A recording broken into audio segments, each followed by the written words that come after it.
अस्सलाम वालेकुम। अॼु असां ग्रेड 6 जी साइंस जो चैप्टर नंबर 4 डिस्कस कंदासीं ऐं हिन चैप्टर जो जेको टाइटल आहे उहो आहे एनवायरनमेंट एंड इंटरेक्शन।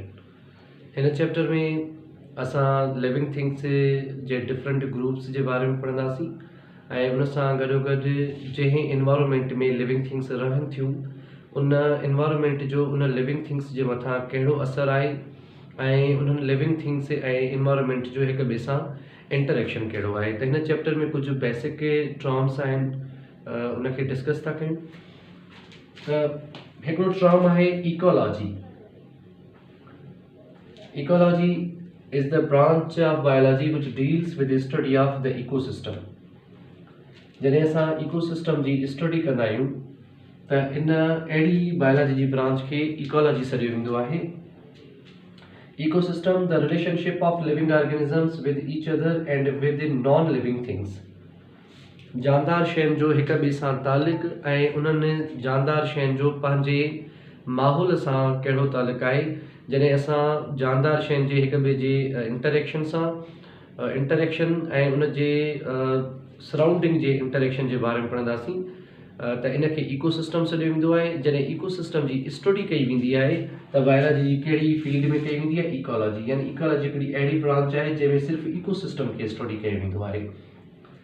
त इकोसिस्टम में जेके बि जानदार रहनि था, फॉर एग्ज़ाम्पल जेके जानदार शयूं आहिनि उन्हनि जो वाटर सां कहिड़ो रिलेशन आहे, टेम्परेचर सां कहिड़ो रिलेशन आहे, लाइट सां कहिड़ो रिलेशन आहे। यानी मुख़्तलिफ़ जेके बि एनवायरनमेंट जा फैक्टर आहिनि उहे उन लाइफ जे लाइ केतिरो असेंशियल आहिनि ऐं उन सां गॾु जेके प्लांट आहिनि उहे इंसाननि जे लाइ केतिरा बेनिफिशियल आहिनि या प्लांट ॿियनि एनिमल जे लाइ केतिरा बेनिफिशियल आहिनि। त जॾहिं इन असां मुख़्तलिफ़ ग्रुप जे लिविंग थिंग्स जो हिक ॿिए जे इंटरेक्शन जे बारे में या उन जे एनवायरनमेंट जे इंटरेक्शन जे बारे में पढ़ंदासीं त इनखे इकोसिस्टम सॾियो वेंदो आहे। इकोसिस्टम खे बेसिक ॿिनि पार्ट्स में डिवाइड कयो वियो आहे। हिकिड़े पार्ट खे सॾियो वियो आहे बायोटिक फैक्टर ऐं ॿियो जेको फैक्टर आहे पार्ट आहे उनखे सॾियूं था अबायोटिक फैक्टर या एबायोटिक फैक्टर।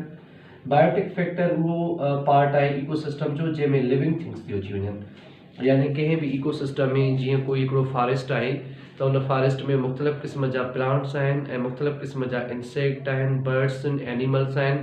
इहे जेके बि मुख़्तलिफ़ क़िस्म जा फॉरेस्ट जे अंदरि जानदार रहनि था इन सभिनि खे असां सॾींदा आहियूं the bio factor of the ecosystem. यादि रहे त जीअं फॉरेस्ट आहे इहो बि हिकिड़ो इकोसिस्टम आहे। डिज़र्ट आहे, उन डिज़र्ट में मुख़्तलिफ़ क़िस्म जा ऑर्गेनिज़म रहनि था, इहो अलॻि इकोसिस्टम आहे। समुंड जो पाणी आहे उन में अंदरि मुख़्तलिफ़ क़िस्म जा जानदार रहनि था, इहो सी वाटर यानी ओशन अलॻि इकोसिस्टम आहे, फ्रेश वाटर अलॻि इकोसिस्टम आहे। यानी चवण जो मक़सदु इहो त इकोसिस्टम जा मुख़्तलिफ़ टाइप्स थींदा आहिनि ऐं उन इकोसिस्टम में जेके ऑर्गेनिज़म आहिनि उहे डिफरेंट आहिनि ऐं उन ऑर्गेनिज़म जंहिं इकोसिस्टम में रहनि था उन इकोसिस्टम में उन्हनि ऑर्गेनिज़म जे मथां एनवायरनमेंट जो कहिड़ो असरु आहे। त हिन इकोसिस्टम खे तॾहिं ॿिनि हिस्सनि में विरायो आहे त हिकिड़ो आहे बायोटिक फैक्टर जंहिंमें लिविंग थिंग्स थियूं अचनि ऐं ॿियो जेको फैक्टर आहे उनखे एबायोटिक फैक्टर सॾियो वेंदो आहे। उन एबायोटिक फैक्टर में एनवायरनमेंट यानी एनवायरनमेंट खे एबायोटिक फैक्टर सॾींदा आहियूं। उन एनवायरनमेंट में एयर मौजूदु आहे, वाटर मौजूदु आहे, सॉइल मौजूदु आहे, लाइट मौजूदु आहे ऐं टेम्परेचर मौजूदु आहे। त इन मुख़्तलिफ़ एबायोटिक फैक्टर्स जा हिन लिविंग थिंग्स जे मथां कहिड़ा असर आहिनि ऐं इन लिविंग थिंग्स जो हिक ॿिए सां कहिड़ो तालुक आहे। इन ओवरऑल इंटरेक्शन खे असां इकोसिस्टम सॾींदा आहियूं। हाणे इन इकोसिस्टम जे अंदरि असां पहिरियां ई इकोसिस्टम जी डेफिनेशन पढ़ी चुका आहियूं त इकोसिस्टम में असां जानदार शयुनि जे हिक ॿिए सां रिलेशन जे बारे में पढ़ंदा आहियूं त जानदार शयुनि जो हिक ॿिए सां रिलेशन कहिड़ो आहे ऐं उन्हनि जानदार शयुनि जो पंहिंजे सराउंडिंग सां एनवायरनमेंट सां कहिड़ो तालुक आहे, इनखे इकोसिस्टम चइबो आहे। त हिन बायोटिक फैक्टर में जेके बि एनिमल्स अचनि था उन बायो फैक्टर में जेके भी एनिमल्स या प्लांट अचनि था या जेके भी ऑर्गेनिज़म अचनि था उन सभिनि ऑर्गेनिज़म खे टिनि ग्रुप्स में डिवाइड कयो वियो आहे। टे ही ग्रुप्स इहे बायोटिक फैक्टर जा आहिनि। उन में पहिरियों आहे प्रोड्यूसर ऐं ॿियो जेको ग्रुप आहे उहो कंज्यूमर आहे ऐं थर्ड जेको ग्रुप आहे उहो डिकम्पोज़र आहे। ही टे ग्रुप आहिनि जेके इकोसिस्टम जो बायो फैक्टर था ठाहिनि, बायोटिक फैक्टर था ठाहिनि। ही जेके भी टे फैक्टर आहिनि इहे ओवरऑल इकोसिस्टम जो बैकबोन आहिनि। प्रोड्यूसर्स, कंज्यूमर्स एंड डिकम्पोज़र्स ये लिविंग थिंग्स आहिनि। इन लिविंग थिंग्स खां अलावा इकोसिस्टम एग्ज़िस्ट करे ही नथो सघे ऐं उन इकोसिस्टम जे अंदरि जेके भी जानदार आहिनि उन जानदार जी अलॻि अलॻि अरेंजमेंट आहे ऐं उनखे अलॻि टर्मिनोलॉजी ॾिनी वई आहे उनजे इकोसिस्टम में फंक्शन जे हिसाब सां। त सभ खां पहिरियों जेको बायोटिक फैक्टर आहे उहो प्रोड्यूसर आहे। उन प्रोड्यूसर खे असां डिस्कस था कयूं त प्रोड्यूसर इकोसिस्टम जे लाइ केतिरो इम्पोर्टेंट आहे ऐं इन प्रोड्यूसर जे करे जेके ॿिया इकोसिस्टम में ऑर्गेनिज़म मौजूदु आहिनि उन्हनि ऑर्गेनिज़म खे कहिड़ो फ़ाइदो थो पवे।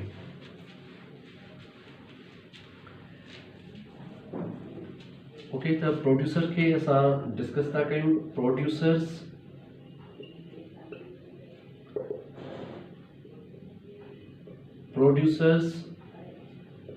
R actually organisms which prepare their own food by process of photosynthesis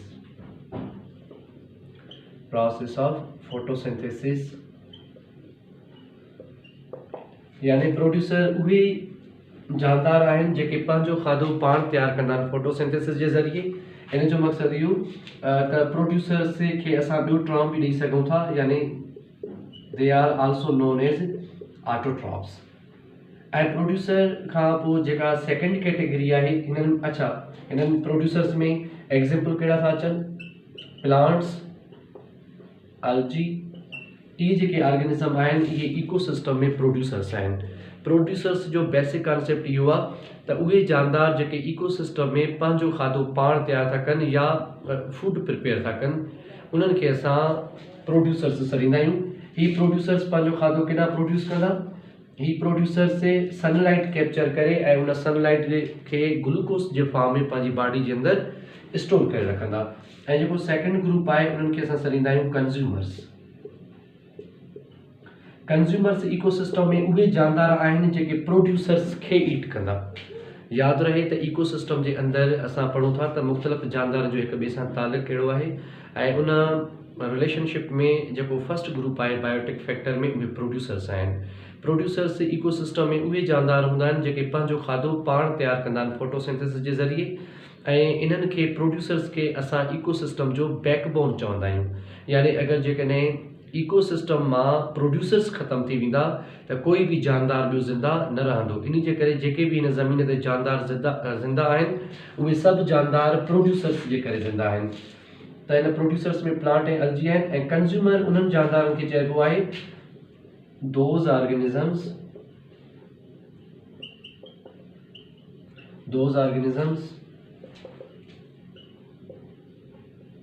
which depend upon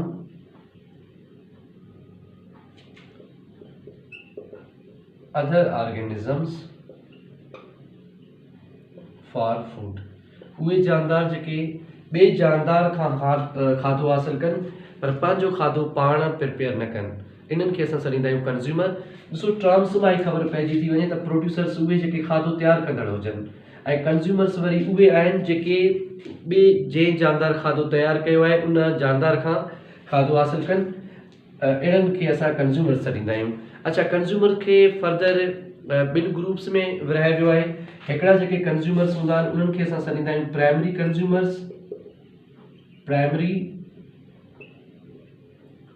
consumers ऐं जेको सेकेंड ग्रुप आहे हिननि जो कंज्यूमर्स जो उन्हनि खे असां सॾींदा आहियूं सेकेंडरी कंज्यूमर्स। अच्छा, प्राइमरी कंज्यूमर्स उहे कंज्यूमर्स आहिनि जेके पंहिंजे प्राइमरी कंज्यूमर्स खे असां हार्बीवोर भी चवंदा आहियूं ऐं जेके सेकेंडरी कंज्यूमर्स आहिनि उनखे सॾींदा आहियूं कार्निवोर। अच्छा, ओवरऑल इकोसिस्टम में जेकॾहिं ॾिसूं त इकोसिस्टम जे टिनि कंपोनेंट मां उहो कहिड़ो ग्रुप आहे जेको खाधो तैयार थो करे। जेको ग्रुप खाधो तैयार थो करे उन्हनि खे असां प्रोड्यूसर्स था सॾियूं ऐं उहो ग्रुप जेको पंहिंजो खाधो पाण तैयार नथो करे उनखे कंज्यूमर था सॾियूं। त कंज्यूमर जूं ॿ क्लासिफिकेशन्स आहिनि। हिकिड़ा कंज्यूमर्स रहंदा आहिनि प्राइमरी कंज्यूमर्स, उन्हनि खे असां हर्बीवोर चवंदा आहियूं। ऐं हर्बीवोर हिकिड़ो मशहूरु टर्म आहे, इहो तव्हां पढ़ियो बि आहे त हर्बीवोर उहे जानदार आहिनि जेके गाह खाईंदड़ हुजनि। त प्राइमरी कंज्यूमर्स उहे जानदार आहिनि जेके प्रोड्यूसर ते डिपेंड कंदा। प्राइमरी कंज्यूमर से उहो ग्रुप आहे कंज्यूमर्स जो जेको हमेशह प्रोड्यूसर ते डिपेंड कंदो आहे, यानी प्लांट्स ते डिपेंड कंदो आहे। यानी अक्सर हिन प्राइमरी कंज्यूमर में उहे जानदार था अचनि जेके गाह खाईंदा आहिनि, जीअं ॻऊं आहे, मेंहिं आहे, बकरी आहे, हरण आहे, ज़ेबरा आहे, जिराफ आहे। इहे मुख़्तलिफ़ क़िस्म जा जेके बि ऑर्गेनिज़म आहिनि जेके गाह खाईंदड़ आहिनि, इन गाह खाईंदड़ जानदारनि खे असां प्राइमरी कंज्यूमर सॾींदा आहियूं।